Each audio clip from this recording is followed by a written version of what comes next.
In this video, I'm going to show you how to connect IronBeam to Sierra Chart. Now, the first thing you have to do, you must create a live account with IronBeam, and then whenever you do that, you'll have to give them your Sierra Chart username, and then they will connect your account. So, after that's done, and after your account has been connected by the IronBeam team, you can then go ahead, open up Sierra Chart, and then you want to click on Global Settings.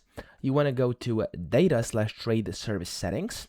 And then this will open up this window where inside here you want to select this specific thing, which is called Teton CME routing. So click on that and then click on A over here. There we go. And then the service setting after clearing firm should be IronBeam. So there's going to be a bunch. Just select IronBeam over here. Click on Apply All and Yes.